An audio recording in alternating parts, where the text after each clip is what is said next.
옛날 어느 산골 마을에 첩첩산 중 깊은 골짜기가 병풍처럼 둘러싸고 맑은 개울물이 굽이쳐 흐르는 곳에 오래된 기와집 한 채가 묵묵히 자리를 지키고 있었습니다. 마을 사람들은 이 집 마당 한가운데에 수백 년은 좋게 됨직한 커다란 감나무가 서 있다고 하여 감나무 집이라 불렀는데, 가을이 되면 붉게 익은 감들이 주렁주렁 매달려 마치 붉은 등불을 켠 듯 장관을 이루곤 했습니다. 이 집의 주인인 최선비는 글 읽기를 좋아하여 인근 마을까지 학식 높은 선비로 이름이 나 있었고, 안주인인 조씨 부인은 성품이 온화하고 매사에 법도가 분명하여 마을 안악들의 존경을 한몸에 받는 분이었습니다. 사시사철 대문이 활짝 열려 있어 지나가는 과객들도 목을 축이고 갈 만큼 인심이 후했던 이 집은 마을의 자랑이자 평온함 그 자체였습니다. 조씨 부인은 매일 새벽 첫 닭이 울기도 전에 일어나 정화수를 떠놓고 집안의 안녕을 비는 것으로 하루를 시작하는 부지런하고 정갈한 여인이었습니다. 그녀의 손길이 닿는 곳마다 집안은 윤기가 흘렀고, 장독대에는 잘 닦인 항아리들이 반질반질하게 빛나고 있었으며, 곳간에는 쌀과 잡곡이 넉넉하여 배고픈 이웃들이 찾아와도 빈손으로 돌려보내는 법이 없었습니다. 그녀는 남편인 최선비가 오로지 글 공부에만 전념할 수 있도록 집안의 대소사를 도맡아 처리하면서도 힘든 내색 한 번 하지 않았고, 하인들에게도 함부로 큰 소리를 내는 법이 없이 늘 자애로운 미소로 대했습니다.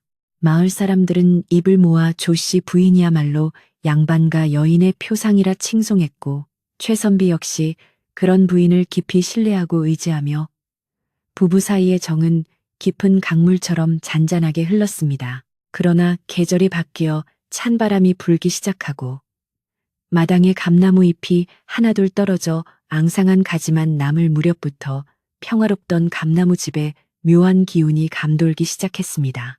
평소 사랑방 문을 열어두고 찾아오는 벗들과 시를 읊거나 글을 논하기를 즐기던 최선비가 어느 날부터인가 사랑방 문을 굳게 걸어 잠그고 두문불출하기 시작한 것입니다. 처음에는 과거 시험을 앞두고 학문에 더욱 정진하려는 뜻이려니 생각하여 조씨 부인은 발소리조차 죽이며 남편의 공부에 방해가 되지 않도록 각별히 신경을 썼습니다. 하인들에게도 사랑방 근처에는 얼씬도 하지 말라 엄명을 내리고, 행여나 밖에서 들려오는 소음이 남편의 집중을 흐트릴까 염려하여 대문 단속까지 철저히 하도록 일렀습니다. 해가 서산으로 넘어가고 어둠이 깔리면 사랑방 창호지 문에는 밤새도록 꺼지지 않는 촛불 그림자가 어른거렸고, 조씨 부인은 그 불빛을 바라보며 남편의 건강을 염려했습니다. 밤이 깊어지면 출출할 남편을 위해 정성껏 야참을 준비하여 사랑방으로 향하는 것이 조씨 부인의 유일한 낙이자 일과였습니다.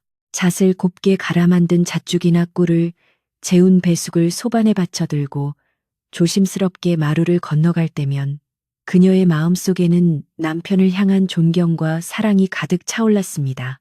하지만 사랑방 문 앞에 다다라 기척을 내면 안에서는 잠시 당황하는 듯한 침묵이 흐르다가 이내 거기 두고 가시오라는 짧고 무뚝뚝한 대답만이 들려올 뿐 방문은 열리지 않았습니다. 예전 같으면 문을 열고 반가이 맞아주며 고생이 많다고 손을 잡아주었을 남편이었기에 조씨 부인은 섭섭한 마음을 감출 길 없었으나 공부가 급하여 그러려니 하고 돌아설 수밖에 없었습니다. 시간이 흐를수록 최선비의 행동은 더욱 이해하기 어려워졌는데, 식사 때가 되어도 밥상을 방 안으로 들이라고만 할 뿐 얼굴을 비치지 않는 날이 많아졌습니다.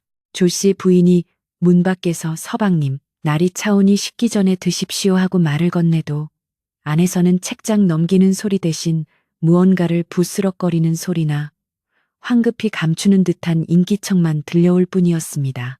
어떤 날은 밤늦게 사랑방에서 희미하게 혼잣말을 중얼거리는 소리가 들리기도 하고, 때로는 낮게 웃는 소리가 들리는 듯도 하여 조씨 부인은 가던 발걸음을 멈추고 귀를 기울이곤 했습니다.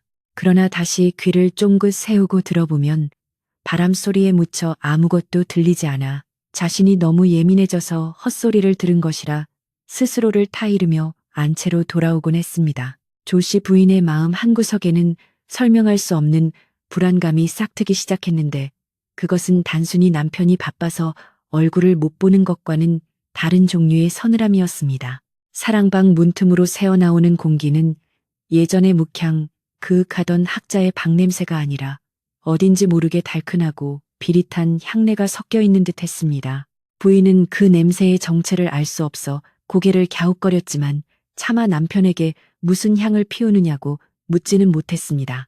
그저 남편이 피로를 쫓기 위해 귀한 약재나 향을 쓰는 모양이라 짐작할 뿐이었지만 그 향기를 맡을 때마다 가슴이 두근거리고 이유 모를 불길함이 등줄기를 타고 오르는 것을 막을 수는 없었습니다. 집안일을 돕는 하인들 사이에서도 수군거리는 소리가 조금씩 들려오기 시작했는데 부엌에서 일하는 참모가 마당을 쓰는 머슴에게 사랑방 어르신이 도통 나오시질 않으니 빨랫감이 나오질 않아 이상하다고 말하는 것을 조 씨 부인이 우연히 듣게 되었습니다. 부인은 헛기침을 하여 하인들의 입을 다물게 했지만 속으로는 그들의 말에 동조하고 있었습니다. 남편의 옷가지나 침구류를 내와야 세탁을 하고 볕에 말릴 텐데 최선비는 방 청소조차 하인들에게 맡기지 않고 자신이 알아서 하겠다며 사람들의 출입을 철저히 막고 있었기 때문입니다. 먼지가 쌓여갈 방 안의 풍경을 상상하며 조 씨 부인은 안타까움에 한숨을 내쉬었고 남편이 혹시라도 병을 얻어 누워 계신 것은 아닌지 걱정이 태산 같았습니다. 어느 날 오후 조 씨 부인은 용기를 내어 사랑방 안마루에 올라앉아 남편을 불렀습니다. 서방님, 날이 좋아 이불 호청을 뜯어 빨래를 하려 합니다. 잠시 문을 열어주시면 침구류를 내오겠습니다. 잠시 후 안에서 최선비의 목소리가 들려왔는데 평소에 차분하고 위험 있는 목소리가 아니라 다급하고 짜증 섞인 목소리였습니다. 네, 알아서 할 것이니 부인은 신경 쓰지 마시오. 글 읽는 맥이 끊기니 제발 잦은 발걸음을 삼가주시오. 그 매몰찬 대답에 조 씨 부인은 얼굴이 화끈거리고 무안하여 더 이상 말을 잇지 못하고 물러나야 했습니다. 안채로 돌아온 부인은 거울 앞에 앉아 자신의 얼굴을 들여다보며 혹여 자신이 남편에게 소홀히 한 점이 있었는지 아니면 나이 들어 색이 바랜 자신의 모습이 남편의 마음을 멀어지게 한 것은 아닌지 곰곰이 생각에 잠겼습니다. 계절은 깊어가고 첫눈이 내릴 무렵이 되었지만 최선비가 기거하는 사랑방은 여전히 굳게 닫혀 있어 마치 딴 세상 같았습니다. 눈이 소복이 쌓인 마당을 바라보며 조 씨 부인은 남편에게 따뜻한 술상을 받으려야겠다고 생각하고 정성스럽게 술을 데우고 안주를 마련했습니다. 이번에는 기필코 문을 열고 들어가 남편의 얼굴을 마주하고 그간의 안부를 묻고 불편한 잠자리를 살피리라 마음먹었습니다. 소반을 들고 눈 밟는 소리를 내며 사랑방으로 다가가는 동안 그녀의 심장은 쿵쿵 뛰었고 손끝은 긴장으로 차가워졌습니다. 사랑방 문 앞에 이르렀을 때 안에서는 인기척이 분명히 느껴졌고 창호지 위로 비치는 그림자는 책상 앞에 앉아있는 모습이 아니라 무언가를 펼쳐놓고 넋을 잃고 바라보는 듯한 형상이라 부인은 의아함을 느꼈습니다. 서방님, 눈이 와서 날이 찹니다. 약주 한 잔 드시고 몸을 녹이시지요. 조 씨 부인이 목소리를 가다듬어 말하자 방 안에서 탁 하고 무언가를 급히 덮는 소리가 나더니 최선비가 허둥지둥 문 쪽으로 다가오는 소리가 들렸습니다. 문이 아주 조금 손가락 하나 들어갈 틈만큼만 열리고 최선비의 눈만 빠끔히 보였습니다. 두고 가라지 않았소. 내 나중에 먹을 테니 거기 두고 가시오.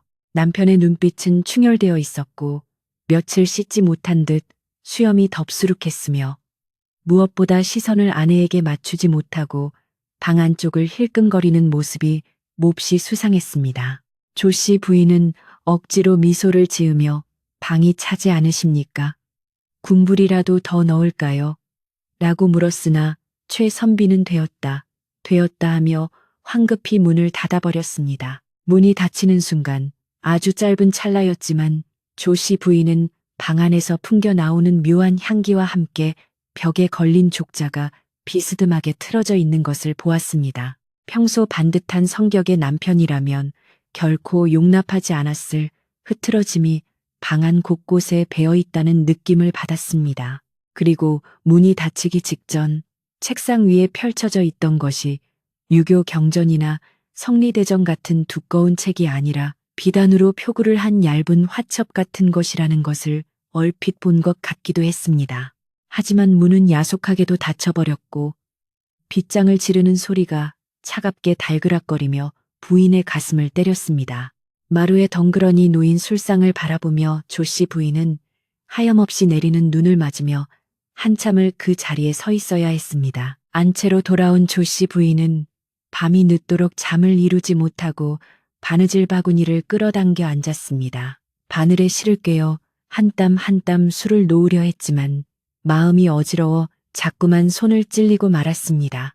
손가락 끝에 맺힌 붉은 핏방울을 보며 그녀는 불현듯 남편의 방에서 보았던 그 붉은 기운, 그것이 무엇인지 알 수는 없으나 남편을 홀리고 있는 무언가가 있음을 직감했습니다. 그것이 학문에 대한 열정인지 아니면 다른 무엇인지 알 수 없었지만 여자의 육감은 분명히 경고를 보내고 있었습니다.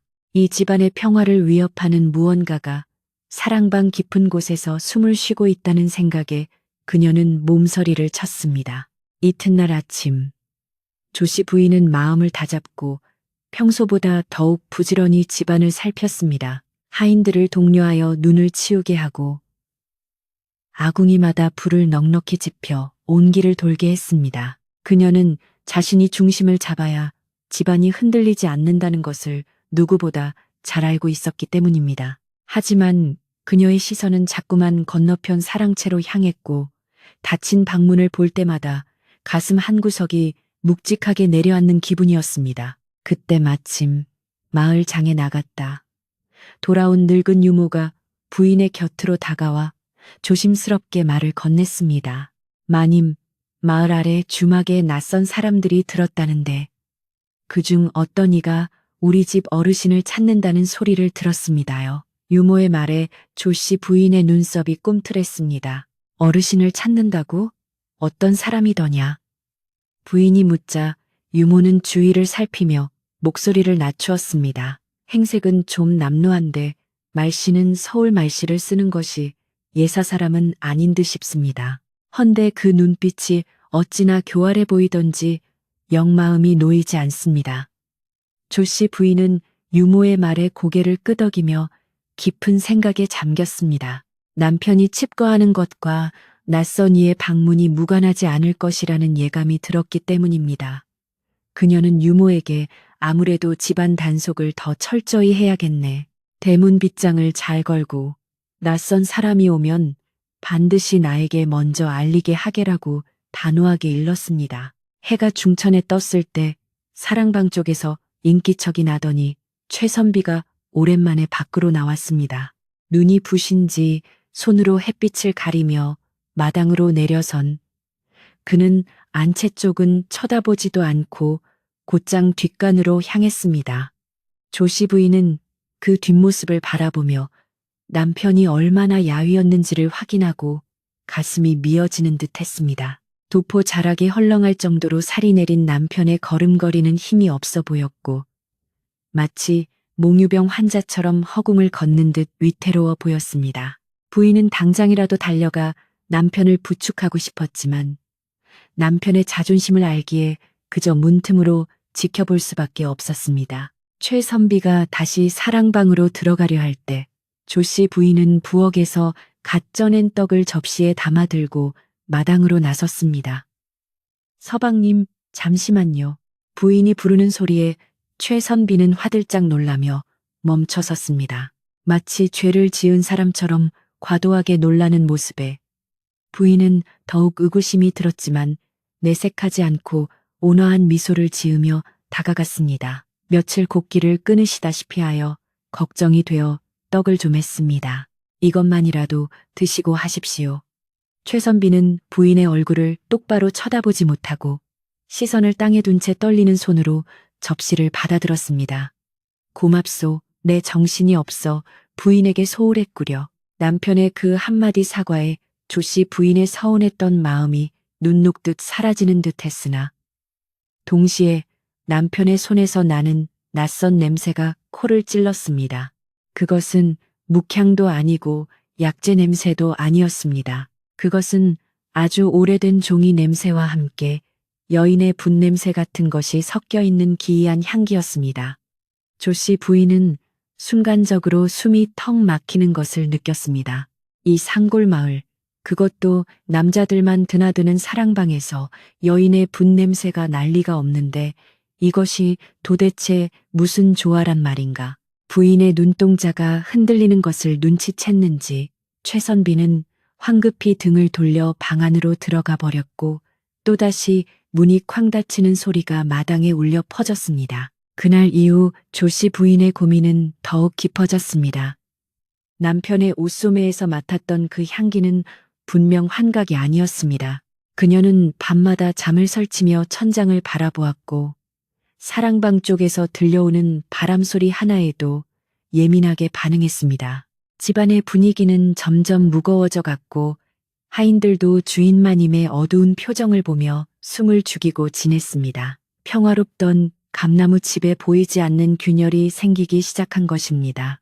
그리고 며칠 뒤 그 균열을 비집고 들어올 불청객이 마을 입구에 나타나리라는 것을 그때는 아무도 알지 못했습니다. 조씨 부인은 마음을 가라앉히기 위해 장독대로 가서 항아리 뚜껑을 열고 닫으며 마음을 닦았습니다. 차가운 겨울바람이 볼을 스치고 지나갔지만 그녀의 가슴 속에서 타오르는 불안의 불씨는 꺼지지 않았습니다.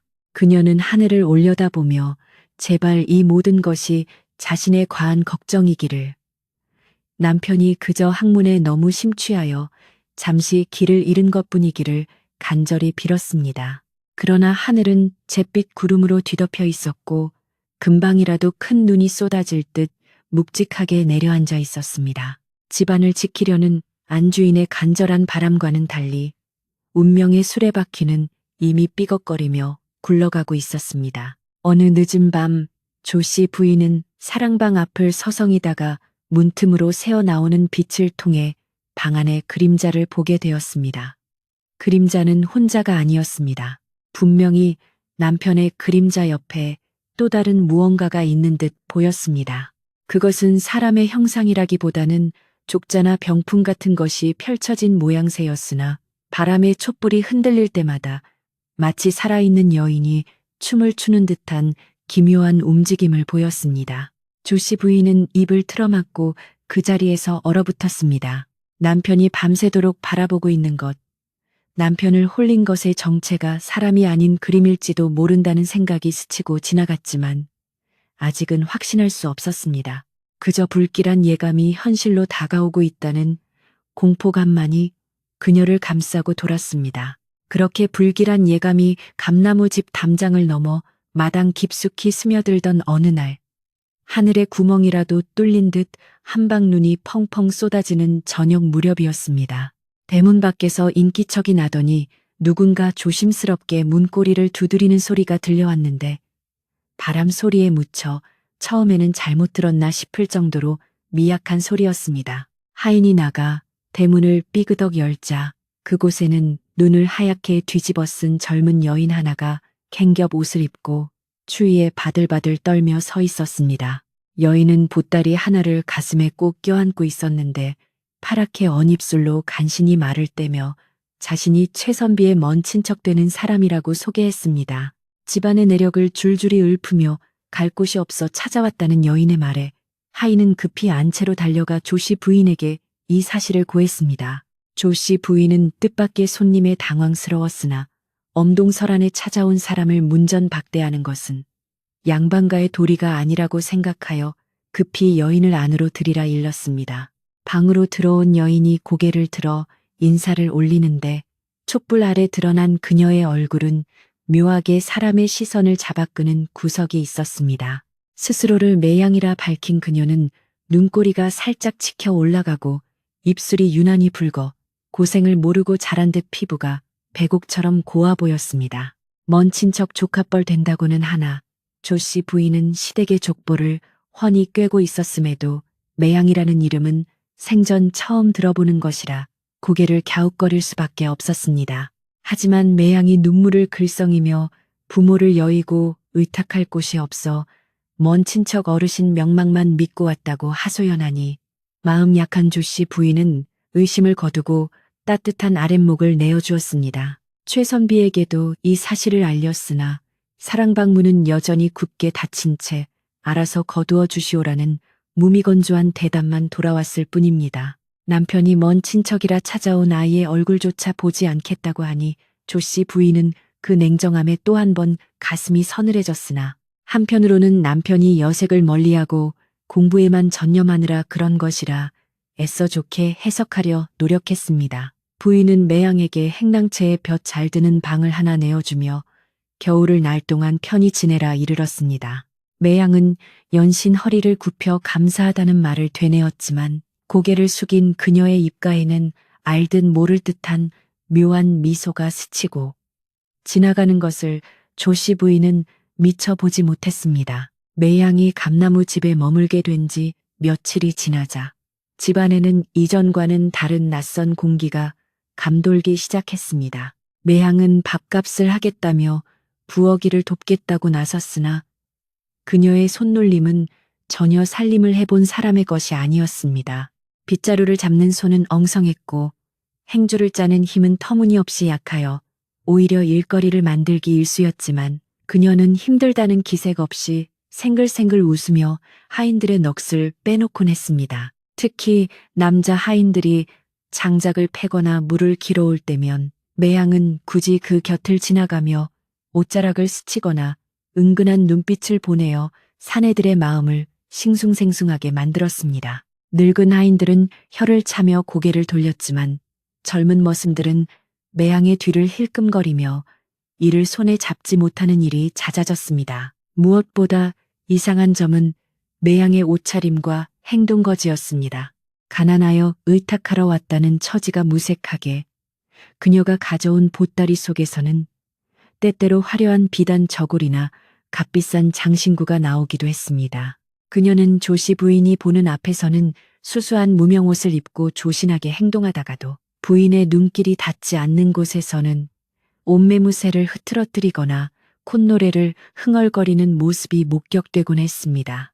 그 콧노래 가락 또한 양반가 규수가 부를 법한 점잖은 시조가 아니라 저작거리 주막이나 기생집에서나 들릴 법한 구성지고 애달픈 잡가 가락이어서 듣는 이로 하여금 얼굴을 붉히게 만들었습니다. 소문은 발없는 말이 되어 집안 담장을 넘어 마을 우물가로 퍼져나갔습니다. 동네 안악들이 모여 빨래를 하던 중 감나무 집에 들어온 낯선 여인에 대한 이야기가 화두에 올랐습니다. 그 집 최선빈의 먼 친척이라는데 생김새가 예사롭지 않다며 글쎄 머슴 칠성이 말이 그 여자가 지나가기만 해도 분냄새가 진동을 해서 정신이 아찔하다지 뭔가.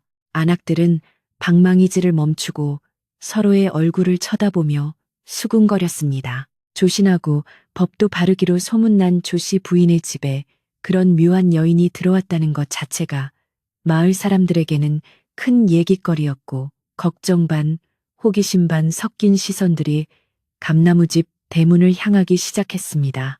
집안 내부에서도 매향에 대한 평판은 극과 극으로 갈렸습니다. 젊은 하인들은 매향의 미모에 홀려 그녀를 감싸고 돌았지만 집안일을 오래 보아온 나이 지든 참모와 친모들은 그녀를 경계의 눈초리로 바라보았습니다. 특히 부엌을 책임지는 참모는 조 씨 부인 몰래 유모에게 다가가 속닥거렸습니다. 아무래도 저 아이 근본이 의심스럽습니다. 어제는 설거지하다가 그릇을 깼는데 놀라기는커녕 깨진 조각을 발로 툭 차면서 웃지 뭡니까? 그 눈빛이 꼭 쥐를 노리는 고양이 같아서 소름이 돋았습니다요. 유모는 참모의 입단속을 시키면서도 자신의 마음속에 자리 잡은 의구심이 틀리지 않았음을 확인하고는 깊은 한숨을 내쉬었습니다. 그러던 어느 날 밤 조 씨 부인은 잠이 오지 않아 마루에 나와 앉아 있다가 기이한 광경을 목격하게 되었습니다. 모두가 잠든 깊은 야밤에 행랑채에 있어야 할 매양이 안채 마당을 가로질러 사랑채 쪽으로 향하는 것이었습니다. 달빛 아래 비친 그녀의 모습은 낮에 보던 것과는 사뭇 달랐습니다. 머리는 반쯤 풀어헤치고 겉옷도 걸치지 않은 채 얇은 속치마 바람으로 밤바람을 맞으며 걷는 모습은 마치 몽유병 환자 같기도 하고 무언가에 홀린 사람 같기도 했습니다. 조씨 부인은 숨을 죽이고 기둥 뒤에 몸을 숨긴 채 그녀의 행동을 지켜보았습니다. 매양은 사랑방 문 앞까지 다가가더니 문을 두드리는 대신 문창호지에 귀를 대고 안의 동정을 살피는 것이었습니다. 사랑방 안에서는 여전히 희미한 불빛이 새어나오고 있었고 최선비는 깨어있는 듯 했습니다. 매양은 한참 동안 그렇게 서서 방 안의 기운을 탐하듯 숨을 들이마시더니 손가락으로 문틀을 쓱 훑어내리고는 다시 소리 없이 몸을 돌려 행랑채로 사라졌습니다.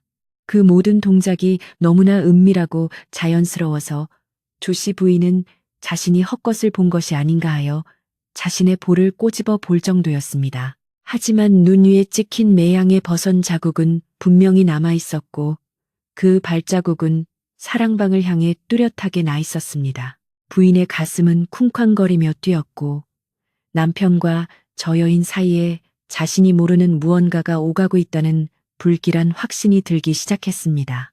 다음 날 아침 조씨 부인은 아무 일도 없었던 것처럼 매양을 불렀습니다. 간밤에 잠은 잘 잤느냐? 밤바람이 찼을 텐데. 부인의 넌지시 던진 질문에 매양은 눈 하나 깜짝하지 않고 태연하게 대답했습니다. 네, 마님. 어찌나 방이 따뜻한지 한 번도 깨지 않고 푹 잤습니다. 덕분에 여독이 다 풀리는 듯합니다. 그녀의 거짓말은 너무나 매끄러워 혀를 내두를 지경이었습니다. 조씨 부인은 매향의 뻔뻔함에 치가 떨렸으나 아직 확실한 물증이 없는 상태에서 섣불리 추궁했다가는 오히려 집안의 분란만 일으킬까 염려되어 꾹 참을 수밖에 없었습니다. 시간이 지날수록 매향의 대담함은 도를 넘기 시작했습니다. 처음에는 부엌길만 돕던 그녀가 이제는 안채와 사랑채 사이를 오가며 심부름을 자처하고 나선 것입니다. 특히 최선비의 식사나 다과상을 나르는 일은 꼭 자신이 하겠다고 고집을 피웠습니다. 마님께서는 바깥일 살피시느라 바쁘시니 잔심부름은 제가 하겠습니다. 어르신 식성도 이제 좀 알 것 같고요. 매양은 상냥한 말투로 말했지만 그 속에는 안주인의 자리를 조금씩 침범하려는 의도가 숨어 있음을 조씨 부인은 본능적으로 느꼈습니다. 하지만 남편 최선비가 하인들을 물리치고 오직 매양이 가져다주는 상만은 거부하지 않고 받아들인다는 보고를 듣고는 부인은 기가 막혀 말문이 막히고 말았습니다. 집안의 최고 어른인 늙은 유모는 더 이상 두고 볼 수 없다고 판단했습니다. 유모는 3대를 이어 이 집안을 모셔온 충직한 종으로 조씨 부인을 친딸처럼 아끼고 보살펴온 사람이었습니다. 유모는 부인이 홀로 방에 있을 때 조용히 찾아가 무릎을 꿇고 앉았습니다. 마님, 소인이 주제넘은 말씀을 올릴까 하여 망설였습니다만 집안 꼴이 돌아가는 게 심상치 않아 입을 엽니다. 유모의 비장한 표정에 조씨 부인은 하던 바느질을 멈추고 유모를 바라보았습니다. 말해보게. 자네가 내게 못할 말이 어디 있겠나. 유모는 목소리를 낮추어 속삭였습니다. 저 매향이라는 아이 말입니다. 아무래도 보통 내기가 아닙니다. 족보에 있는 친척이라 하지만 제가 보기에는 양반과 피가 흐르는 아이가 아닙니다. 걷는 폼이나 눈웃음 치는 꼴이 천상기방에서 자란 아이 같고 무엇보다 사람을 홀리는 살기가 있습니다. 조씨 부인은 유모의 직설적인 말에 잠시 당황했지만 내심 동의하고 있었기에 고개를 끄덕였습니다. 나도 이상하게 여기던 참이네. 허나 서방님이 먼 친척이라 하니 내칠 수도 없고 답답할 노릇이네. 마님, 단순히 친척이고 아니고의 문제가 아닙니다. 유모는 한 발 더 나아가 더욱 충격적인 말을 꺼냈습니다. 사랑방 어르신과 저 아이 사이에 무언가 통하는 것이 있습니다. 며칠 전 밤에 제가 화장실을 다녀오다가 보았는데 사랑방 문이 살짝 열려 있고 그 틈으로 저 아이가 무언가를 건네주는 것을 보았습니다. 종이 뭉치 같기도 하고 그림 같기도 한데 어르신이 그 손을 덥석 잡으시더란 말입니다. 조씨 부인의 얼굴이 백지장처럼 하얗게 질렸습니다. 남편이 낯선 여인의 손을 잡다니 평생 예의와 범절을 목숨처럼 여기던 남편이 그럴 리가 없다고 부정하고 싶었습니다. 잘못 본 것이 아니냐. 이 밤중에 그게 무슨 부인의 목소리는 떨리고 있었습니다. 유모는 단호하게 고개를 저었습니다. 제 눈이 침침하다 하나 그런 것을 잘못 볼 리가 있겠습니까? 그리고 마님 사랑방에서 나는 그 향내 말입니다. 그게 바로 저 매향이 연몸에서 나는 냄새와 똑같습니다. 서역에서 들어온 사향인지 뭔지 아는 사내들 정신 혼미하게 만드는 그런 향 말입니다. 조씨 부인은 망치로 머리를 맞은 듯한 충격을 받았습니다. 남편의 방에서 맡았던 그 달큰하고 비릿한 냄새, 그리고 매향이 지나갈 때마다 풍기던 그 향기, 두 가지가 하나로 겹쳐지는 순간 모든 의문이 풀리는 듯 했습니다.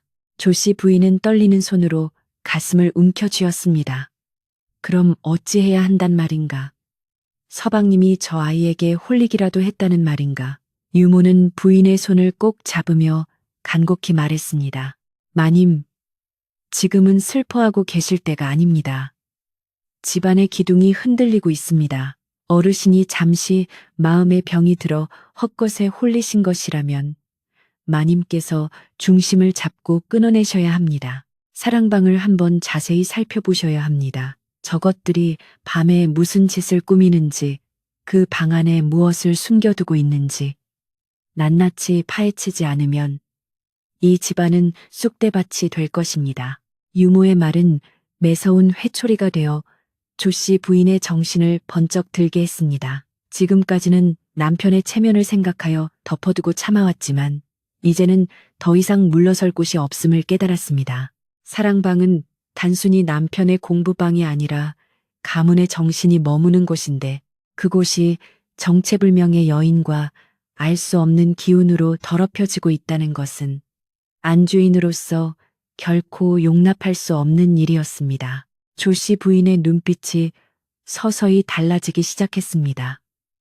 유순하기만 했던 눈동자에 결연한 의지가 서리기 시작한 것입니다. 그날 밤부터 조씨 부인은 매향을 예의주시하기 시작했습니다. 매향이 어디를 가는지, 누구와 말을 섞는지, 그리고 언제 사랑채 근처를 배회하는지 꼼꼼히 살폈습니다. 그러던 중 부인은 우연히 매향이 빨래터에서 혼자 흥얼거리는 노래 가사를 듣게 되었습니다. 붉은 꽃잎 떨어져 님 품에 안기니 이 밤이 새도록 촛불은 꺼질 줄 모르네. 그 가사는 명백히 남녀의 정사를 암시하는 낯뜨거운 내용이었고 매향은 그 노래를 부르며 자신의 목덜미를 쓸어내리는 등 기괴한 행동을 하고 있었습니다. 부인은 그 모습을 보고 매향의 정체가 단순한 친척이 아님을 확신하게 되었습니다. 그녀는 이 집에 들어온 목적이 따로 있는 것이 분명했습니다. 한편 최선비의 상태는 날이 갈수록 악화되었습니다. 가끔 방문을 열고 나올 때면 눈밑이 콱 타고 안색이 흑빛이었으며 헛것을 보는 사람처럼 허공에 대고 손짓을 하기도 했습니다. 그림 속의 여인이 나를 부르는구나. 최선비가 중얼거리는 소리를 들은 하인들은 겁에 질려 도망치기 바빴습니다. 조씨 부인은 남편의 그런 모습을 볼 때마다 가슴이 찢어지는 듯 아팠지만 그럴수록 마음을 독하게 먹었습니다. 저 불효우 같은 것이 내 남편을 망치고 우리 집안을 집어 삼키려 하는구나. 내 기필코 그 정체를 밝혀내리라. 겨울 바람이 문풍지를 세차게 흔들며 울부짖는 밤이었습니다. 조씨 부인은 잠자리에 들지 않고 촛불 앞에 앉아 깊은 생각에 잠겼습니다. 며칠 뒤면 최선비가 한양에 있는 친구의 부친상을 조문하기 위해 며칠 집을 비워야 하는 날이 다가오고 있었습니다. 남편은 몸이 좋지 않다며 가지 않으려 했으나 워낙 막역한 사이라 예법상 빠질 수 없는 자리였습니다. 부인은 이때야말로 기회라고 생각했습니다. 남편이 없는 사이 금기시되었던 사랑방의 문을 열고 그 안에 숨겨진 비밀을 밝혀내야만 했습니다. 유모는 부인의 곁을 지키며 걱정스러운 눈빛으로 바라보았습니다. 마님, 괜찮으시겠습니까? 혹여 험한 꼴이라도 보시게 되면 부인은 고개를 저으며 단호하게 말했습니다. 아니네. 내 눈으로 확인하지 않고는 견딜 수가 없네. 설령 그 안에 귀신이 들어앉아 있다 해도 나는 이 집의 안주인으로서 맞서 싸울 것이네. 부인의 목소리에는 비장함마저 감돌았습니다. 바깥에서는 눈보라가 휘몰아치며 나뭇가지들이 비명을 질러댔고 마치 다가올 폭풍우를 예고하는 듯 집안 전체가 으스스한 기운에 휩싸여 있었습니다. 매양은 그 시각 자신의 방에서 무엇이 그리 즐거운지 킬킬거리는 웃음소리를 흘리고 있었습니다. 그 웃음소리는 바람을 타고 안채까지 들려와 조씨 부인의 신경을 긁어놓았습니다. 이제 싸움은 시작되었습니다. 지키려는 자와 빼앗으려는 자, 숨기려는 자와 들추려는 자 사이에 팽팽한 긴장감이 감나무 집을 가득 채우고 있었습니다. 조씨 부인은 주먹을 꽉 쥐었습니다. 내일 남편이 떠나고 나면 모든 진실이 밝혀질 것입니다. 그리고 그 진실이 무엇이든 간에 그녀는 감당해 내리라 다짐했습니다. 사랑방에 굳게 닫힌 문 뒤에 도사리고 있는 어둠이 서서히 그 실체를 드러낼 준비를 하고 있었습니다. 마침내 기다리던 날이 밝았습니다. 하늘은 잔뜩 찌푸려 금방이라도 눈이 쏟아질 듯 무거웠고 골짜기를 타고 넘어오는 바람은 살을 앨듯 차가웠습니다.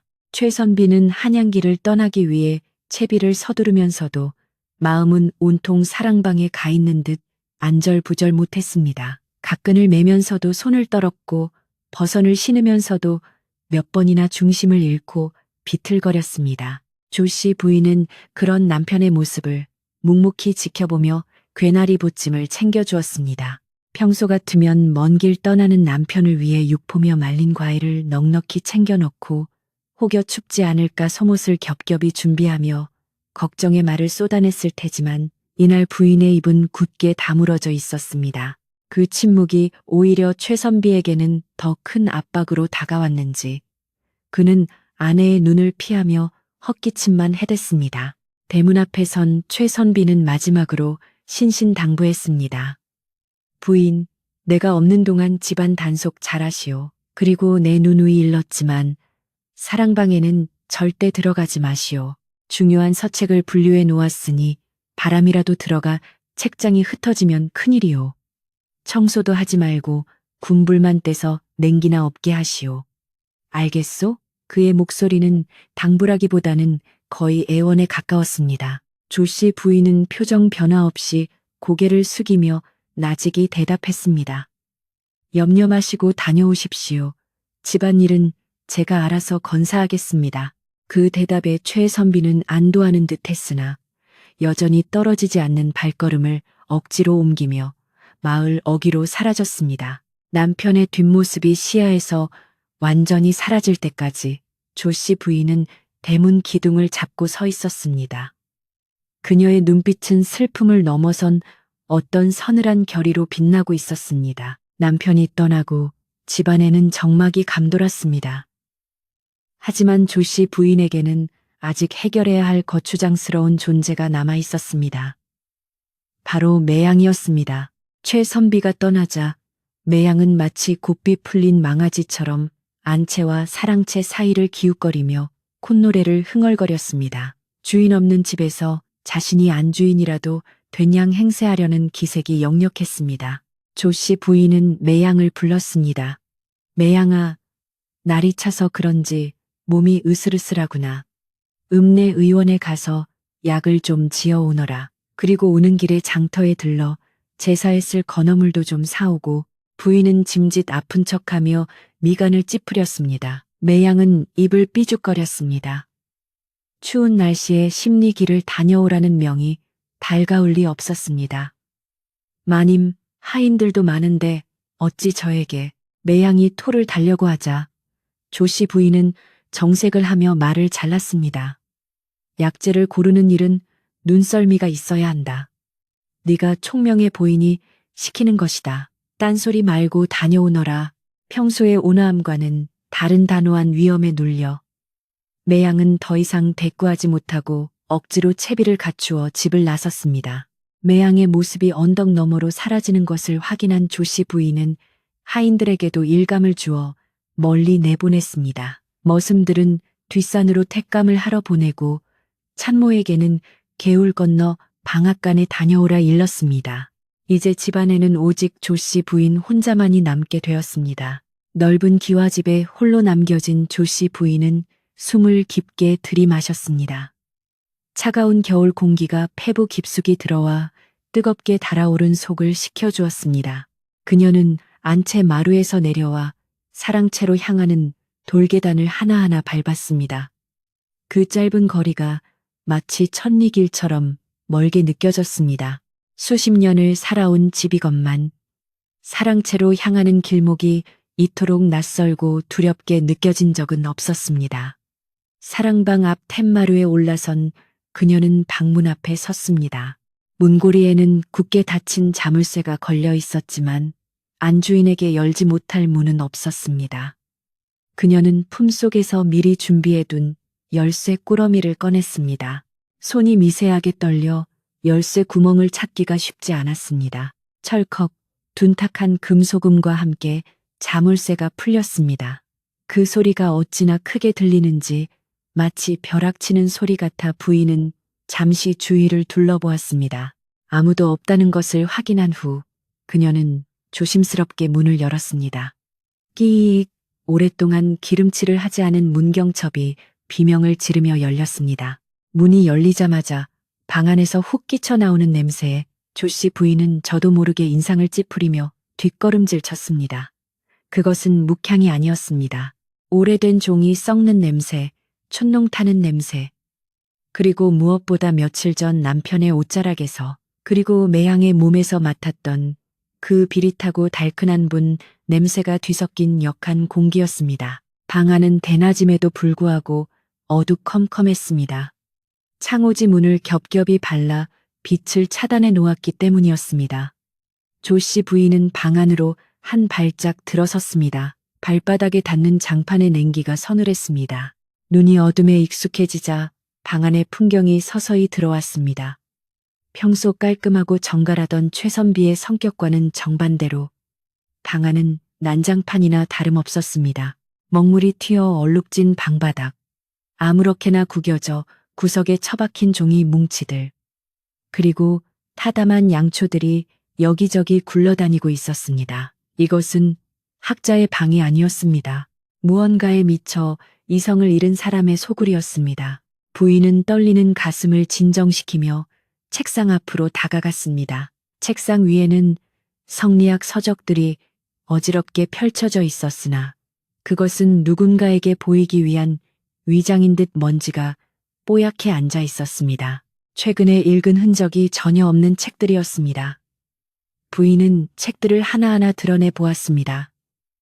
논어, 맹자, 소학 모두 겉표지만 번지르르 할 뿐, 속 내용은 펼쳐본 지 오래되어 쩍쩍 소리를 내며 떨어졌습니다.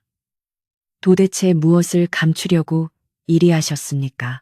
부인의 입에서 탄식 같은 혼잣말이 새어 나왔습니다. 그녀는 책상을 샅샅이 뒤지기 시작했습니다. 서랍을 열어보고 벼루 밑을 들어보고 심지어 방석 밑까지 확인했지만 특별히 의심할 만한 물건은 나오지 않았습니다. 순간 조씨 부인의 시선이 책장 뒤쪽 벽에 걸린 족자 뒤로 향했습니다. 족자에는 고고한 난초가 그려져 있었으나 왠지 모르게 족자가 벽에서 약간 떠 있는 듯한 느낌을 받았습니다.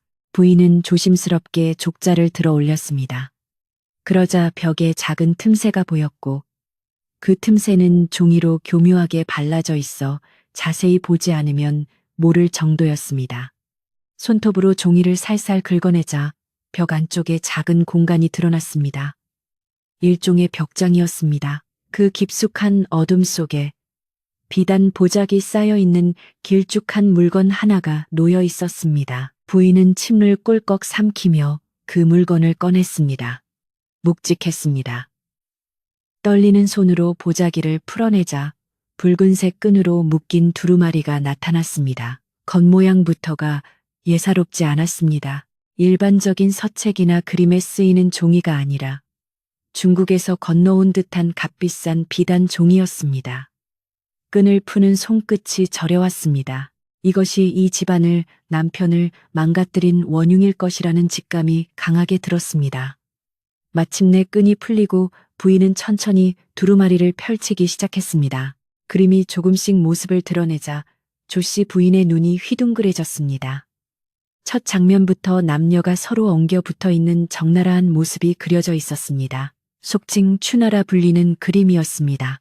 하지만 시중에서 몰래 유통되는 조잡한 그림과는 차원이 달랐습니다. 화가의 솜씨가 어찌나 뛰어난지 그림 속 인물들의 표정과 몸짓이 마치 살아 움직이는 듯 생생했습니다. 여인의 속눈썹 하나하나, 남자의 힘줄 하나하나가 정교하게 묘사되어 있어 보는 사람의 얼굴을 화끈거리게 만들면서도 눈을 뗄 수 없게 만드는 기이한 마력이 있었습니다. 부인은 수치심에 당장이라도 그림을 덮어버리고 싶었지만 진실을 확인해야 한다는 일념으로 참고 계속해서 그림을 펼쳐나갔습니다. 그림 속 배경은 놀랍게도 이 집 감나무 집의 사랑방과 안채 정원이었습니다. 화가는 이 집의 구조를 훤히 꿰뚫고 있는 듯 했습니다. 그리고 그림이 뒤로 갈수록 묘사는 더욱 대담하고 퇴폐적으로 변해갔습니다. 그런데 그림 속 사내의 얼굴을 자세히 들여다보던 조씨 부인은 숨이 턱 막히는 충격을 받았습니다. 그림 속 사내는 젊은 시절의 남편, 최선비와 너무나도 닮아 있었습니다. 단순히 닮은 것이 아니라 남편의 점 위치나 흉터까지 똑같이 그려져 있었습니다. 이것은 상상화가 아니라 누군가 남편을 모델로 그렸거나 남편이 이 그림 속 주인공이 되어 놀아났다는 증거였습니다. 더욱 놀라운 것은 그림 속 여인이었습니다. 붉은 치마를 입고 요염한 자태를 뽐내는 여인은 누가 보아도 매향이었습니다. 갸름한 턱선, 치켜 올라간 눈꼬리, 그리고 입가에 맴도는 야릇한 미소까지 매향과 판박이었습니다. 조씨 부인의 손이 부들부들 떨렸습니다. 분노와 배신감이 파도처럼 밀려왔습니다. 이럴 수가. 내 집 안에서 내 눈을 피해 이런 짓을. 부인은 치밀어 오르는 구역질을 참으며 그림의 마지막 부분을 펼쳤습니다.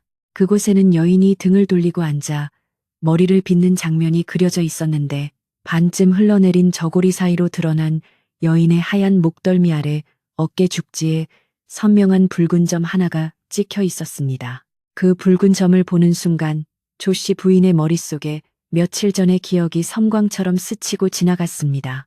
매향이 처음 온 날 목욕물을 데워주며 얼핏 보았던 매향의 등, 그때 수증기 사이로 보았던 그 붉은 점이 그림 속의 점과 정확히 일치했습니다. 세상에 같은 자리에 같은 모양의 점을 가진 사람이 둘일 수는 없었습니다. 그림 속의 여인은 분명 매향이었습니다. 아니, 어쩌면 이 그림은 단순한 춘화가 아니라 매향이라는 여자가 가진 요사스러운 기운을 그대로 담고 있는 물건일지도 모른다는 생각이 들었습니다. 남편은 이 그림을 보며 매향을 탐했을 것이고 매향은 밤마다 그림 속에서 걸어 나와 남편을 홀렸을 것입니다. 조씨 부인은 다리에 힘이 풀려 그 자리에 주저앉고 말았습니다. 그림을 쥔 손에 힘이 들어가 종이가 구겨질 정도였습니다. 눈물이 왈칵 쏟아졌으나 그녀는 입술을 깨물어 울음을 삼켰습니다. 지금 울고 있을 때가 아니었습니다. 적은 너무나 가까이에 있었고 남편은 이미 그 적의 소나귀에 깊이 잡혀 있었습니다. 이 그림은 단순한 종이 쪼가리가 아니었습니다. 이것은 집안을 파탄내고 남편의 영혼을 갉아먹는 저주였습니다. 부인은 그림 속 여인의 눈을 노려보았습니다. 그림 속 매향이 비웃는 듯한 표정으로 자신을 바라보는 것 같았습니다. 한참을 멍하니 앉아있던 조씨 부인은 겨우 정신을 수습했습니다.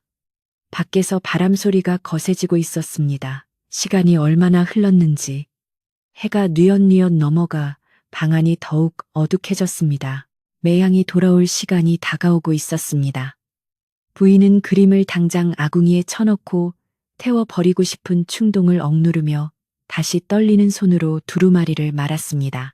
지금 이것을 없애버린다면 증거는 사라지겠지만 남편의 마음속에 있는 병까지 고칠 수는 없을 것입니다. 남편이 스스로 깨닫고 뉘우치게 하려면, 그리고 매양의 정체를 만천하에 드러내려면 이 그림이 결정적인 증거가 되어야 했습니다. 내 이것을 가만두지 않으리라. 조씨 부인은 낮게 읊조리며 결연한 표정으로 일어섰습니다.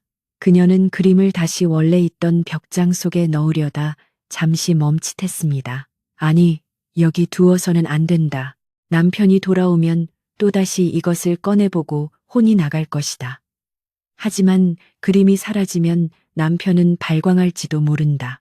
부인은 잠시 고민하다가 그림을 다시 보자기에 싸서 벽장에 넣되 아주 작은 표식을 해두기로 했습니다. 머리카락 한 올을 보자기 매듭 사이에 끼워 놓았습니다. 누군가 손을 댄다면 바로 알 수 있게 말입니다. 그리고 주변을 정리하여 자신이 다녀간 흔적을 지우기 시작했습니다. 책들은 원래대로 어지러운 척 놓아두고 먼지 앉은 자리도 빗자루로 살짝 쓸어 자연스럽게 만들었습니다. 방을 나서기 전 조씨 부인은 마지막으로 방 안을 둘러보았습니다. 그곳은 더 이상 존경하는 남편의 서재가 아니었습니다. 욕망과 기만으로 얼룩진 추악한 공간이었습니다. 하지만 그녀는 다짐했습니다. 반드시 이 방을 예전의 맑고 향기로운 곳으로 되돌려 놓겠다고. 닫혀있던 창문을 활짝 열어 잠시 환기를 시켰습니다. 차가운 바람이 방 안의 탁한 공기를 밀어내고 들어왔습니다. 그 바람에 족자가 펄럭이며 마치 응원을 보내는 듯 했습니다.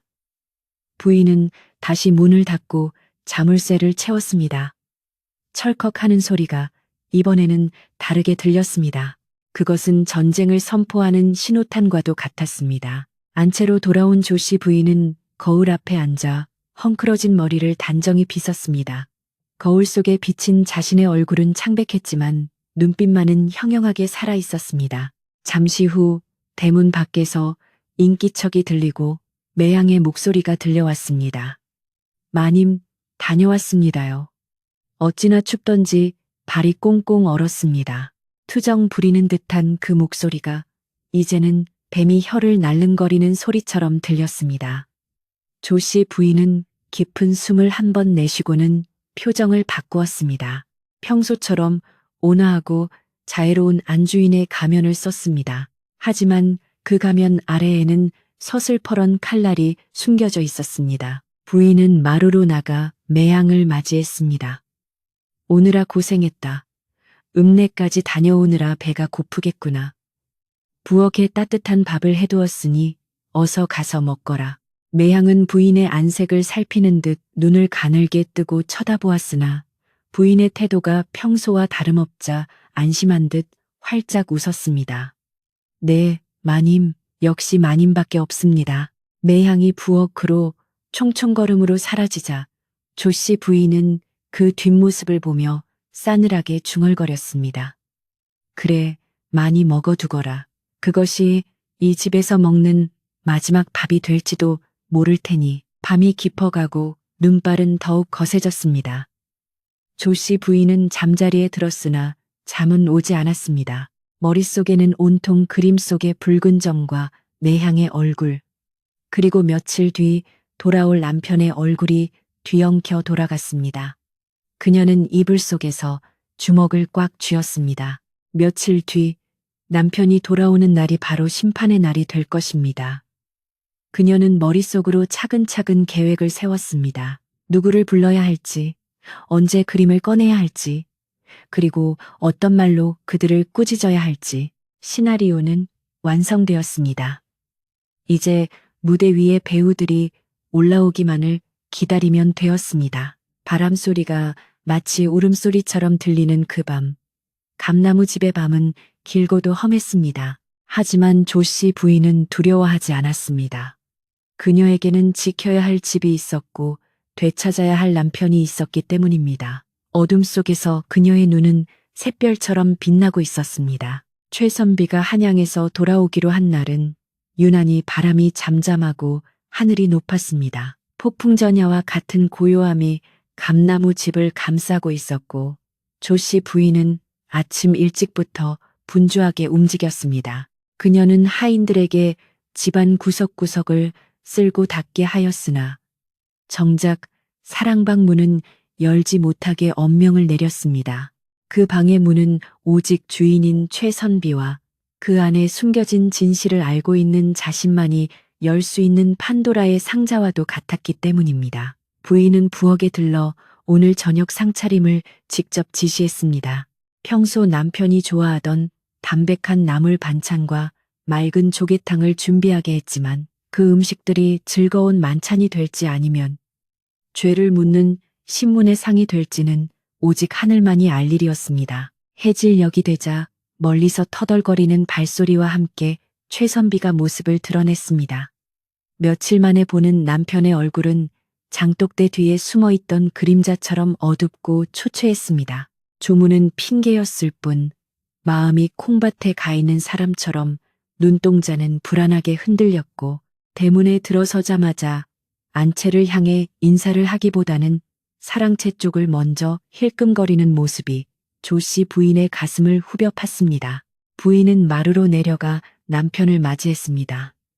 먼 길 오시느라 고생이 많으셨습니다. 서방님. 그녀의 목소리는 차분하고 정갈했으나 그 속에 숨겨진 날카로운 가시는 최선비의 양심을 찌르기에 충분했습니다. 최선비는 아내의 눈을 똑바로 쳐다보지 못하고 그래, 별일 없었소? 하며 얼버무렸습니다.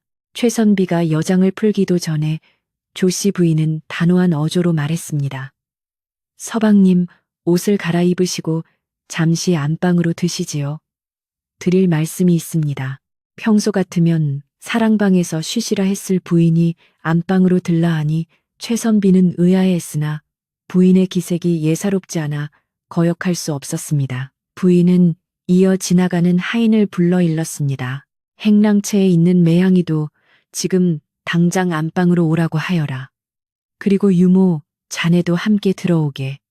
이 갑작스러운 호출에 집안 공기가 순식간에 얼어붙었습니다. 안주인이 남편과 객식구, 그리고 집안의 어른종을 한자리에 부른다는 것은 중대사가 있음을 의미했기 때문입니다. 안방에는 무거운 침묵이 흘렀습니다. 윗목에는 최선비가 불안한 듯 헛기침을 하며 앉아 있었고 그 아래쪽에는 매양이 영문을 모르겠다는 표정으로 그러나 어딘가 찜찜한 눈빛으로 앉아 있었습니다. 문가에는 늙은 유모가 굳은 표정으로 무릎을 꿇고 앉아 증인처럼 자리를 지켰습니다. 조씨 부인은 천천히 닭이 세트를 꺼내 차를 우리기 시작했습니다. 쪼르륵 찬물이 떨어지는 소리만이 정막을 깨트렸고 그 소리가 날 때마다 최선비와 매양의 심장은 조여들었습니다. 뜨거운 차 향기가 방 안에 퍼졌지만 누구 하나 선뜻 찻잔을 들지 못했습니다.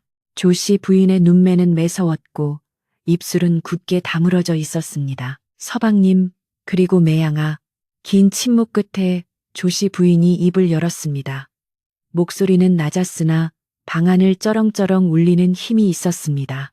네, 오늘 두 사람을 한자리에 부른 것은 우리 감나무 집의 법도와 위신에 대해 묻고자 함입니다.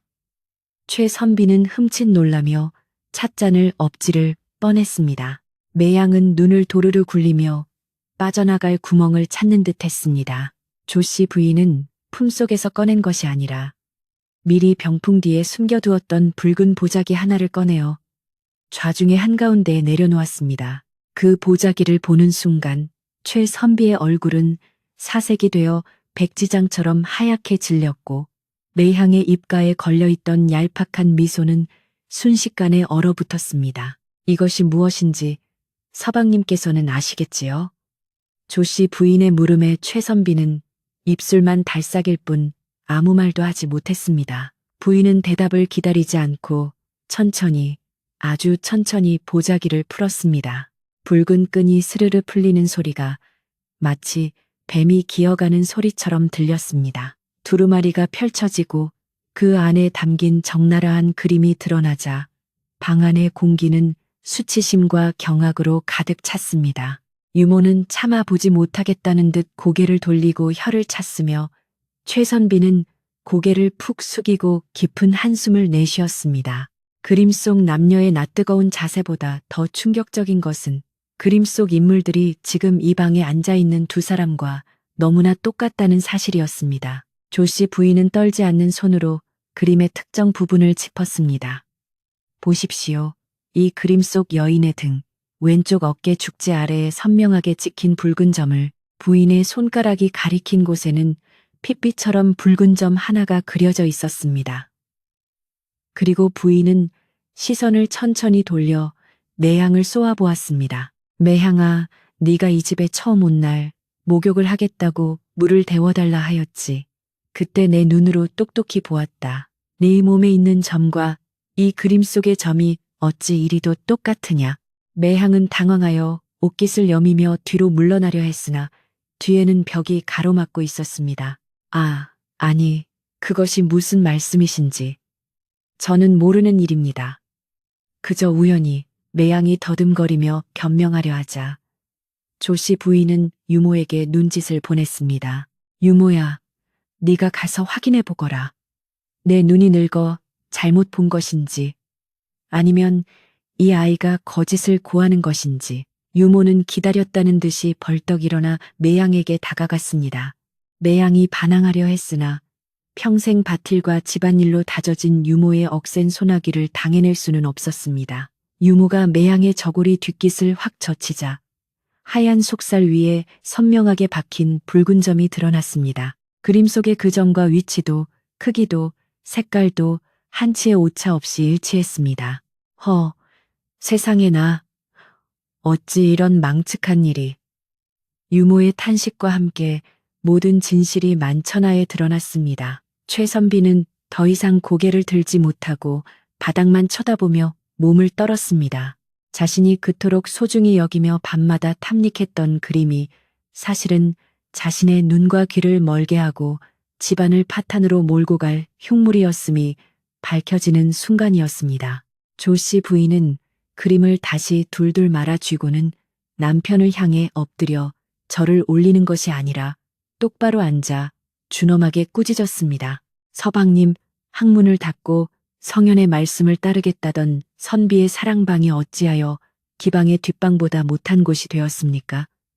조상님들 뵐 면목이 있으십니까? 최선비는 부끄러움에 얼굴이 붉어지다 못해 검게 죽어갔습니다. 부인, 네. 내가 잠시 미쳤던 모양이오. 할 말이 없소.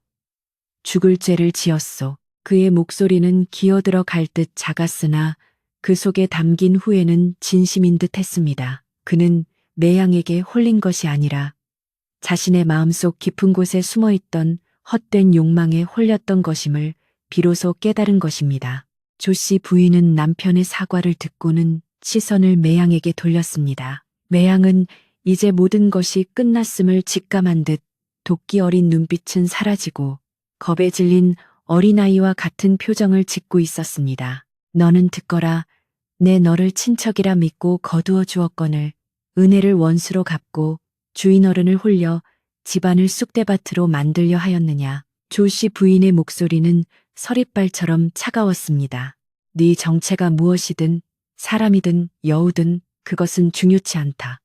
다만 우리 감나무집의 맑은 기운이 너로 인해 탁해졌으니 더 이상 이곳에 머물게 할 수 없다. 부인은 유모에게 일렀습니다. 지금 당장 이 아이의 짐을 싸게 하여라. 그리고 마을 입구까지 배웅하되 다시는 이 근처에 얼씬도 하지 못하도록 단단히 이르거라. 매양은 엎드려 빌어볼까 생각도 했지만 조씨 부인의 기세가 워낙 등등하여 감히 입을 떼지 못했습니다. 매양은 쫓기듯 방을 나갔습니다.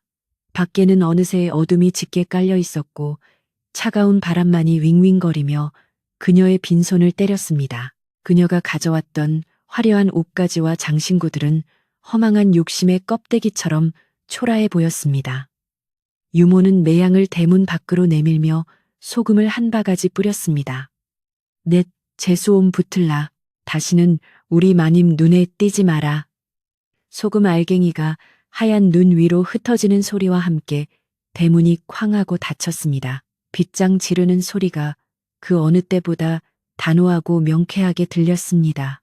매향은 닫힌 대문을 잠시 노려보다가 어둠 속으로 그녀가 왔던 그 알 수 없는 곳으로 사라져 버렸습니다. 매향이 떠나고 난 뒤 안방에는 다시 고요가 찾아왔습니다. 하지만 그 고요는 아까와는 달랐습니다. 팽팽하던 긴장의 끈이 끊어지고 안도감과 허탈함이 뒤섞인 묵직한 공기였습니다. 최선비는 여전히 고개를 들지 못한 채 부인 앞에 무릎을 꿇고 있었습니다. 부인, 내 어찌 용서를 빌어야 할지 모르겠소. 껍데기뿐인 체면에 눈이 멀어 진정한 보석을 알아보지 못했구려. 조씨 부인은 남편을 잠시 바라보다가 말없이 자리에서 일어나 마루로 나갔습니다.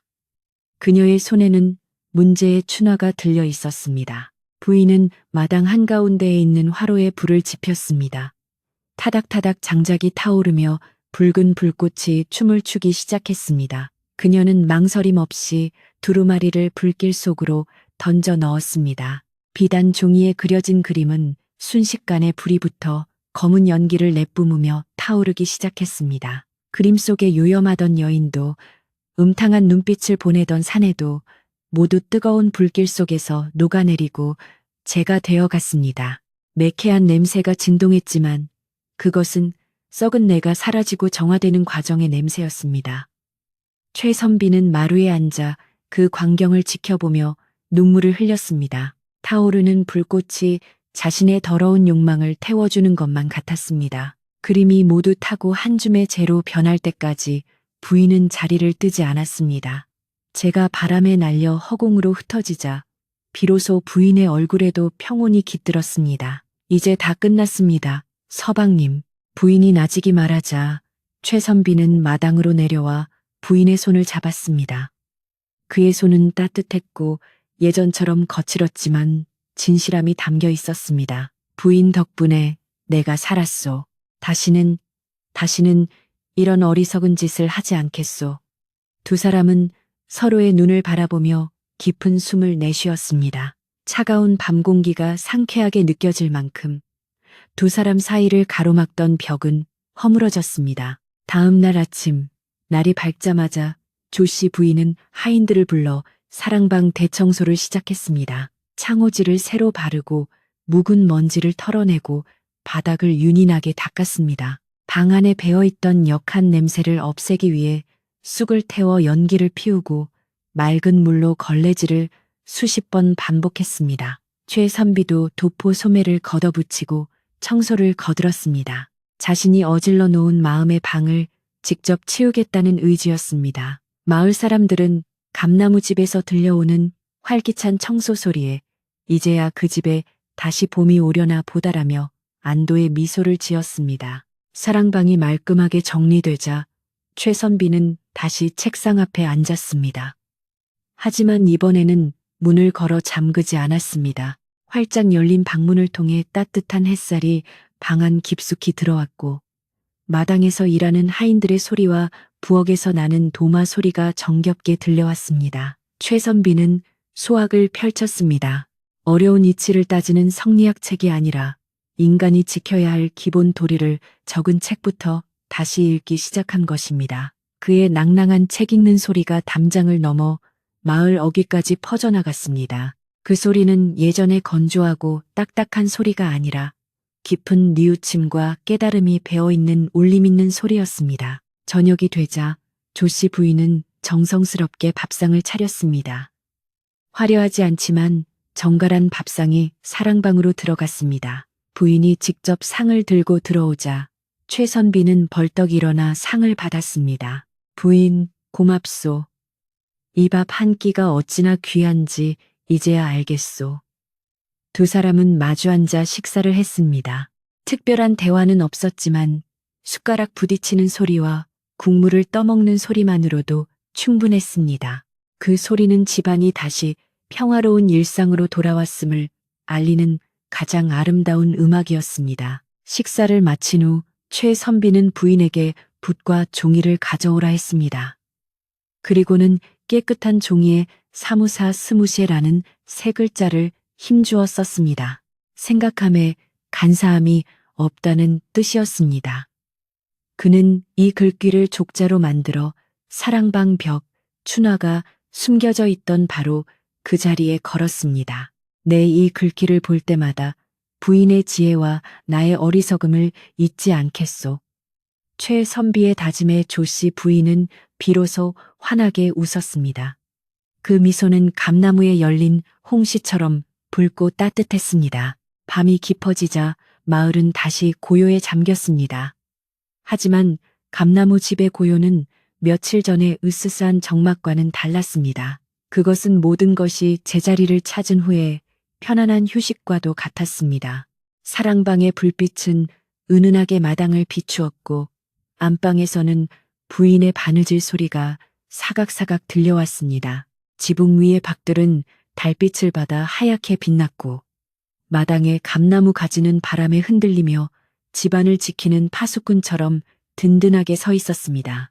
악몽 같았던 시간은 지나가고 감나무 집 사람들은 서로의 소중함을 다시 한번 확인하며 깊고 편안한 잠을 청할 수 있었습니다. 이제 남은 것은 다가올 봄을 맞이하는 일뿐이었습니다. 매양이 쫓겨나고 기이한 그림이 한 줌의 재로 사라진 뒤 감나무 집에는 거짓말처럼 평온한 기운이 다시 깃들기 시작했습니다. 마치 긴 장마가 끝나고 구름 사이로 햇살이 비치듯 집안 구석구석에 묵혀있던 음습한 공기는 사라지고 맑고 깨끗한 바람이 들어와 그 자리를 채웠습니다. 계절도 사람의 마음을 아는 듯 매서웠던 동장군의 기세가 꺾이고 처마 밑 고드름이 녹아 똑똑 물방울 떨어지는 소리를 내며 봄이 오고 있음을 알렸습니다. 마당 한가운데 묵묵히 서 있던 늙은 감나무의 가지 끝에도 연두빛 새순이 돋아나려는지 물이 오르고 있었고 땅속 깊은 곳에서부터 생명의 기운이 꿈틀거리며 언 땅을 녹이고 있었습니다. 최선비의 일상 또한 완전히 달라졌는데 예전처럼 사랑방 문을 걸어 잠그고 두문불출하는 일은 더 이상 없었습니다.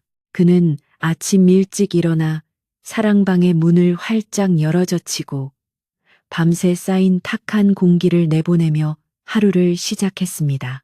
방 안으로 들어오는 아침 햇살을 맞으며 붓을 들고 글을 쓰는 그의 모습은 예전에 신경질적이고 병약해 보이던 모습과는 딴판이었습니다. 그의 눈빛은 맑아졌고 안색은 혈색을 되찾았으며 무엇보다 그의 글 읽는 소리에 힘이 실려 담장을 넘어가니 그 소리를 듣는 마을 사람들의 마음까지도 든든하게 만들었습니다. 그는 이제 헛된 욕망을 쫓는 공부가 아니라 마음을 다스리고 이치를 깨닫는 참된 공부에 매진하고 있었습니다. 조씨 부인은 그런 남편의 변화를 지켜보며 말없는 미소를 지을 뿐 지난 일은 일절 입 밖으로 꺼내지 않았습니다. 그녀는 마치 아무 일도 없었던 것처럼 예전처럼 부지런하고 알뜰하게 집안 살림을 꾸려나갔습니다. 새벽같이 일어나 정화수를 떠놓고 비는 그녀의 기도는 이제 남편의 무사 귀환이나 집안의 안녕을 비는 절박한 기도가 아니라 되찾은 평화에 감사하고 이 행복이 오래도록 지속되기를 바라는 감사의 기도로 바뀌어 있었습니다. 그녀의 손길이 닿는 곳마다 집안은 다시 윤기가 흘렀고 하인들의 웃음소리도 되살아나 활기가 넘쳤습니다. 하인들 사이에서도 변화가 있었는데 특히 매양의 요사스러운 짓거리를 가장 먼저 눈치챘던 늙은 유모와 참모는 이제야 발 뻗고 잘 수 있게 되었다며 기뻐했습니다. 유모는 마당을 쓸면서 혼잣말처럼 중얼거렸습니다. 그래야지. 사필 귀정이라 했어. 바른 것이 결국에는 이기는 법이지. 우리 마님 덕분에 이 집안이 살았어. 참모 역시 부엌에서 밥을 지으며 맞장구를 쳤습니다. 그렇고 말고요. 마님의 그 서슬퍼런 기세가 아니었으면 어쩔 뻔했습니까? 10년 묵은 체증이 다 내려가는 것 같습니다. 하인들은 조씨 부인을 더욱 존경하고 따르게 되었고 그녀의 말 한마디면 천리길도 마다하지 않을 기세였습니다. 마을 안에서도 감나무 집에 대한 흉흉한 소문은 봄눈 녹듯 사라지고 다시금 칭송하는 소리가 자자해졌습니다. 그 집 안주인이 보통 분이 아니시라지 집안에 든 나쁜 기운을 단번에 몰아냈다더구먼. 최선비도 부인을 잘 만나서 정신을 차린 게야. 역시 여자가 집안의 뿌리라니까. 마을 안악들은 빨래터에 모여 조씨 부인의 지혜와 결단을 화제로 삼으며 칭찬을 아끼지 않았습니다. 이따금 조씨 부인이 마을 어귀에 나타나면 사람들은 먼저 다가와 인사를 건네고 귀한 봄나무를 쥐어주며 친근함을 표시했습니다. 굳게 닫혀있던 마음의 문들이 열리고 감나무집은 다시 마을의 중심이자 의지할 수 있는 이웃으로 돌아온 것입니다. 어느 따스한 봄날 오후 조씨 부인은 겨우내 묵은 때를 벗겨내기 위해 장독대를 청소하기로 마음먹었습니다. 윤기가 반질반질한 항아리들을 마른 행주로 닦아내며 그녀는 항아리 속에 담긴 장들이 잘 익어가고 있는지 확인했습니다. 뚜껑을 열자 구수하고 깊은 장냄새가 코끝을 스쳤습니다. 시간과 정성이 만들어낸 그 깊은 맛은 온갖 시련을 겪어내고 더욱 단단해진 그녀의 마음과도 닮아 있었습니다. 부인은 된장 항아리 하나를 열어 노랗게 잘 익은 된장을 한 숟가락 퍼 올렸습니다. 오늘 저녁에는 남편이 좋아하는 냉이 된장국을 끓여야겠다고 생각했습니다. 최선비는 사랑방 캔마루에 앉아 부인이 장독대에서 일하는 모습을 물끄러미 바라보고 있었습니다. 예전 같으면 책에 코를 박고 쳐다보지도 않았을 풍경이었지만 이제는 부인의 작은 움직임 하나하나가 소중하고 아름답게 느껴졌습니다. 바람에 날리는 부인의 치맛자락과 햇살을 받아 빛나는 쪽진 머리를 보며 최선비는 자신이 얼마나 큰 복을 누리고 있는지 새삼 깨달았습니다. 그는 붓을 들어 시를 한 수 지었습니다. 화려한 미사여구 대신 아내의 소박한 아름다움과 변치 않는 사랑을 노래하는 시였습니다. 그는 그 시를 잘 접어 책갈피 속에 소중히 간직했습니다. 해가 서산으로 뉘엿뉘엿 넘어가고 저녁 연기가 피어오를 무렵 감나무집 부엌에서는 맛있는 냄새가 진동했습니다. 조씨 부인이 직접 캔 향긋한 냉이와 구수한 된장이 어우러져 보글보글 끓는 소리가 정겹게 들려왔습니다. 부인은 갓 지은 하얀 쌀밥을 밥그릇에 소복하게 담고 겨우내 잘 익은 김장김치와 고소한 나물 반찬들을 정갈하게 차려냈습니다. 화려한 잔치상은 아니었지만 그 어떤 진수성찬보다 따뜻하고 정성이 가득 담긴 저녁상이었습니다. 그녀는 소반을 들고 사랑방으로 향했습니다. 발걸음은 가벼웠고 마음은 솜털처럼 포근했습니다. 사랑방 문을 열고 들어서자 최선비가 책을 덮고 부인을 반갑게 맞이했습니다. 부인, 맛있는 냄새가 마당까지 진동하더이다. 내 배에서 꼬르륵 소리가 나서 그리 눈에 들어오지 않을 지경이었소. 최선비의 농담에 조씨 부인은 수줍게 웃으며 상을 내려놓았습니다. 시장하시지요? 봄냉이가 아주 실하게 올라왔기에 국을 끓여보았습니다. 입에 맞으실지 모르겠습니다.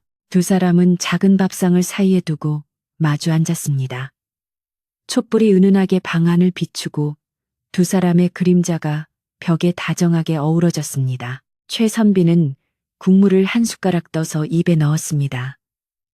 향긋한 봄 내음과 구수한 맛이 입안 가득 퍼졌습니다. 그는 눈을 지그시 감고 그 맛을 음미했습니다. 정말 일품이요. 임금님 수라상이 부럽지 않소. 내 이 맛을 잊고 어찌 헛된 것을 탐했는지. 최선비의 말끝이 살짝 흐려졌지만 조씨 부인은 따뜻한 미소로 그를 감싸 안았습니다. 지난 일은 잊으십시오, 서방님.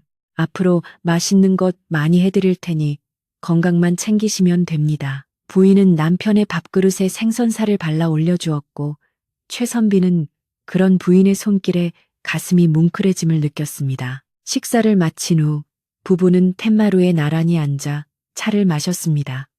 밤하늘에는 보름달이 둥실 떠올라 마당을 대낮처럼 환하게 비추고 있었습니다. 달빛을 받은 감나무 그림자가 마당에 길게 드리워져 있었고 어디선가 부엉이 우는 소리가 들려왔습니다. 차가운 밤 공기였지만 두 사람 사이에 흐르는 온기는 추위를 잊게 하기에 충분했습니다. 최선비는 찻잔을 만지작거리며 조심스럽게 입을 열었습니다.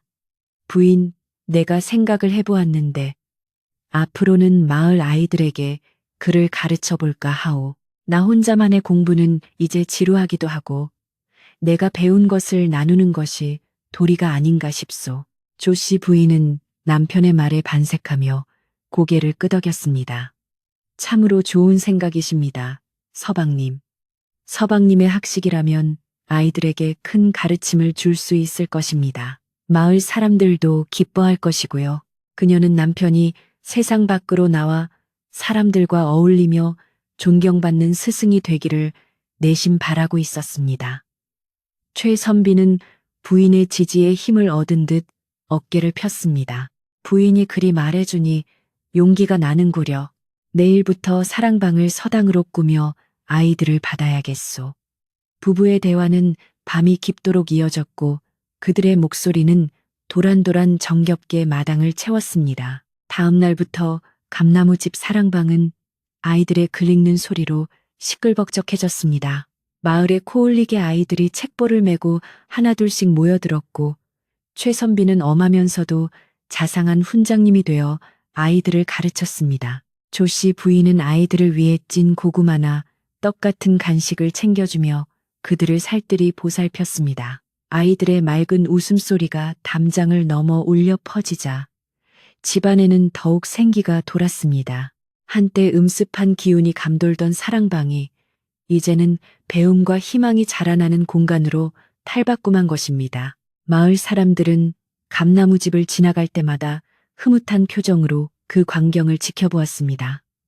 저 집이 이제야 제자리를 찾았어. 최선비 얼굴이 10년은 젊어 보이지 않은가? 조씨 부인 내조 덕분이지. 그 집 감나무도 올해는 감이 아주 많이 열리겠어. 사람들의 덕담처럼 감나무집은 날로 번창해 갔습니다. 최선비의 명성은 이웃 고을까지 퍼져나갔고 조씨 부인의 덕행은 널리 알려져 많은 이들의 귀감이 되었습니다. 하지만 두 사람은 그런 명성에 연연하지 않고 그저 하루하루를 성실하고 소박하게 살아갔습니다. 어느덧 시간이 흘러 다시 가을이 찾아왔습니다.